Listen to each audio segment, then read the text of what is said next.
Terima kasih Anda masih bersama kami. Bagi Anda yang baru saja bergabung, kami hadirkan kembali 3 berita utama hari ini. Jenazah nakoda yang hilang usai kapal tabrakan ditemukan. Korban tewas terperangkap di ruang kemudi. Seorang kepala desa di Kabupaten Ogan Ilir diduga mengajak warganya memilih salah satu caleg DPRD Ogan Ilir. Akses Jembatan Ampera akan ditutup saat malam pergantian tahun baru 2024 mendatang.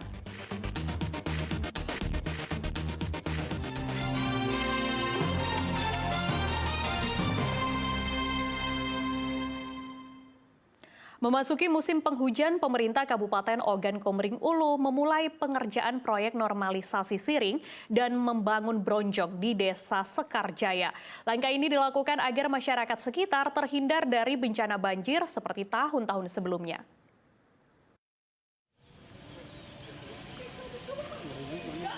Pengerjaan proyek normalisasi siring dan pembangunan bronjong di Desa Sekarjaya, Kabupaten Ogan Komering Ulu terus dikebut.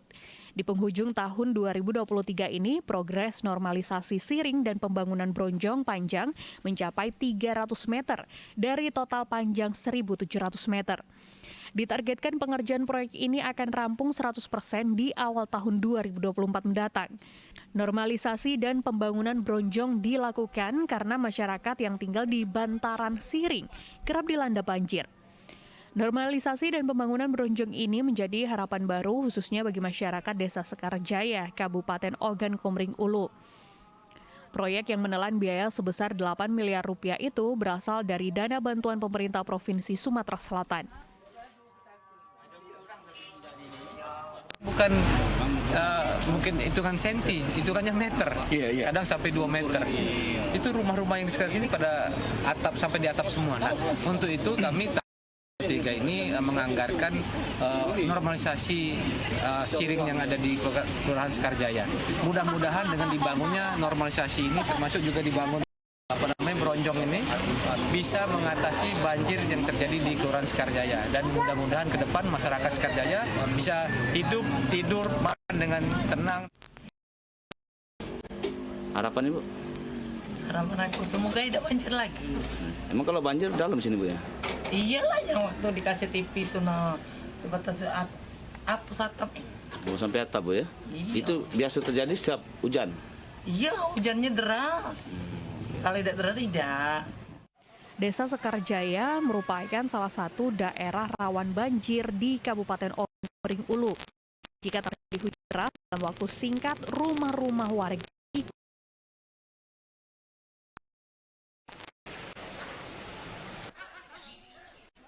Dedi Ruansyah melaporkan dari Kabupaten Ogan Komering Ulu.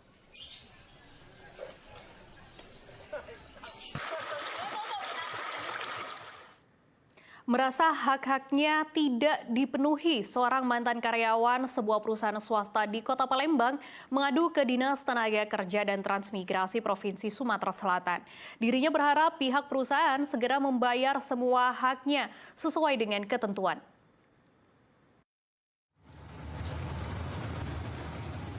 Seorang mantan karyawan sebuah perusahaan swasta di Kota Palembang bersama kuasa hukumnya mendatangi kantor Dinas Tenaga Kerja dan Transmigrasi Provinsi Sumatera Selatan. Kantor tersebut berada di Jalan Ahmad Yani, Kota Palembang. Mereka bermaksud melaporkan sebuah perusahaan swasta yang belum membayarkan kewajibannya terhadap salah seorang mantan karyawannya bernama Susan Oktaria. Dengan laporan ini diharapkan permasalahan tersebut dapat diselesaikan oleh pihak Dinas Tenaga Kerja dan Transmigrasi Provinsi Sumatera Selatan. Susan Oktaria yang bekerja selama lebih dari 17 tahun mengundurkan diri dari perusahaan tempatnya bekerja pada April 2023 lalu. Namun sejak mengundurkan diri, yang bersangkutan tidak menerima uang pisah dan uang tunggakan makan dari perusahaan seperti yang diatur di Undang-Undang tentang Cipta Kerja. Bahkan selama bekerja yang bersangkutan menilai perusahaan tidak transparan karena tidak pernah memberikan slip gaji kepada karyawan. Saya melalui kuasa hukum saya sudah melaporkan ke Dinas Ketenagakerjaan. Berarti 17 tahun kita bekerja. 17 tahun. Yang kita tuntut apa nih Mbak? Hak apa Mbak? Saya beberapa hal ya. Yang pasti itu dalam uang kita. Uang makan yang belum saya terima, uang makan yang dari tahun 2022 kemarin yang belum saya terima sampai sekarang, dan ada sisa hasil usaha dari uang operasi. Keterangan dari klien kami sejak bekerja awal menerima honorarium atau gaji itu seringkali tidak diberikan slip gaji secara transparansi sesuai dengan perincian yang diatur dalam tenaga kerja. Sehingga hal ini kami melakukan upaya pengaduan kepada Disnaker Trans Provinsi Sumatera Selatan untuk menindaklanjuti dalam fungsi pengawasan. Untuk menyelesaikan permasalahan ini, Disnaker Trans Sumsel diminta segera memanggil pihak perusahaan tempat pelapor pernah bekerja. Langkah ini dilakukan agar hak-hak dari pelapor dapat dibayarkan dan permasalahan kedua belah pihak pun dapat segera selesai. Dedi Ruansyah melaporkan dari Kota Palembang.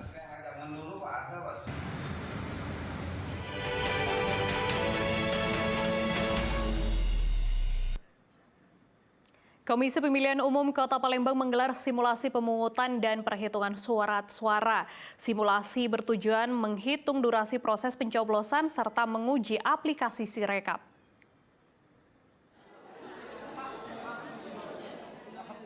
Komisi Pemilihan Umum Kota Palembang menggelar simulasi pemungutan dan perhitungan suara di Aula Gedung KPU Kota Palembang. Peserta simulasi berasal dari panitia pemilihan kecamatan yang terlibat di tempat pemilihan suara. Simulasi ini bertujuan untuk menghitung durasi proses pemilihan suara dari awal masyarakat masuk hingga proses perhitungan surat suara serta menguji penggunaan aplikasi Sirekap. 5 jenis surat suara yang digunakan dalam simulasi ini hanya untuk keperluan latihan, bukan surat suara asli. Karena ini kan ada 5 jenis surat suara dan kemudian penyalinan proses dari hasil ke hasil salinan itu berapa lama kita akan mengetahui semua itu, dan kemudian penggunaan Sirekap dalam pemilu 2024 sehingga nanti pada saatnya hari H nanti dapat memudahkan pemilih dalam melakukan petugas KPP dalam melakukan proses pemungutan penghitungan dan penggunaan Sirekap pada tanggal 14 Februari yang datang.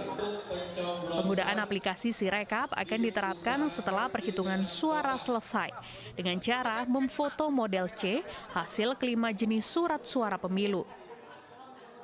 Muhammad Ardiansyah Putra melaporkan dari Kota Palembang.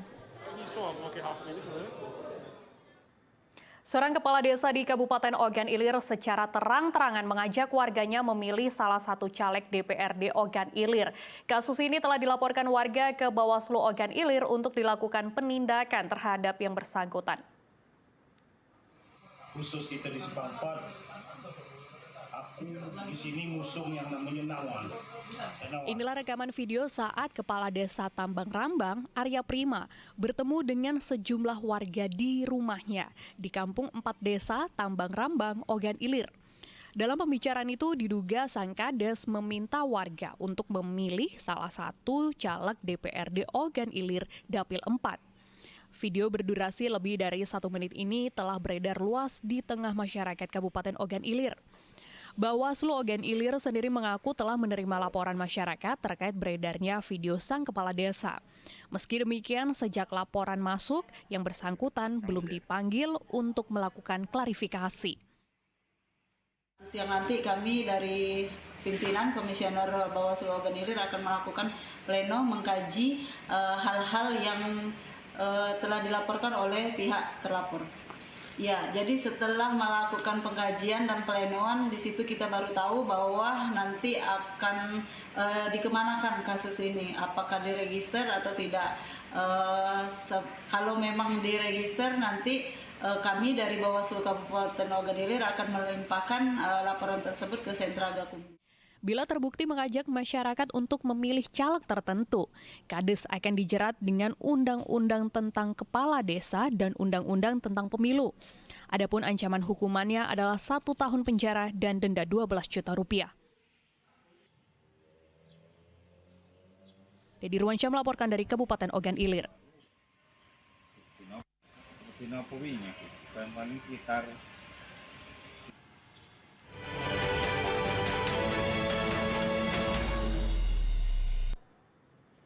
Jajaran Polrestabes Palembang akan menutup akses jembatan Ampera saat malam pergantian tahun baru 2024 mendatang. Sementara titik kumpul masyarakat akan disebar di 2 lokasi di Kota Palembang.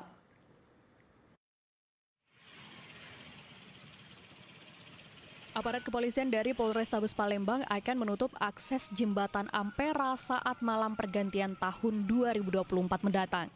Penutupan akan dilakukan selama 3 jam dimulai pukul 22 waktu Indonesia bagian Barat 31 Desember hingga pukul 1 waktu Indonesia bagian Barat 1 Januari 2024. Penutupan bertujuan untuk mencegah terjadinya kerumunan atau penumpukan masyarakat di atas jembatan Ampera. Pada malam pergantian tahun, masyarakat Kota Palembang akan disediakan 2 titik kumpul. Untuk kawasan seberang Ilir, titik kumpul akan dikonsentrasikan pada kawasan pedestarian, Cinde, hingga Bundaran Air Mancur. Sedangkan untuk kawasan seberang Ulu, titik kumpul berada di Bundaran Jakabaring, Palembang. Khusus di Jakabaring, kami sudah sepakat tidak ada kegiatan ataupun perparkiran masyarakat yang menggunakan roda 2 maupun roda 4. Seluruh kendaraan yang akan menikmati malam pergantian tahun yang ada di Bundaran Jakabaring nanti akan diarahkan untuk parkir di kawasan Jakabaring Sport Center. Jadi sepanjang Bundaran Jakabaring nanti akan steril dengan kendaraan roda 2 maupun roda 4. Polrestabes Palembang akan mengerahkan sebanyak 800 personil dalam pengamanan malam pergantian tahun 2024. Selain itu, posko pengamanan terpadu disebar di 3 titik yang masing-masing berada di Bandara Sultan Mahmud Badarudin II Palembang, Pelabuhan Bom Baru, serta Stasiun Kertapati. Dedi Ruansyah melaporkan dari Kota Palembang.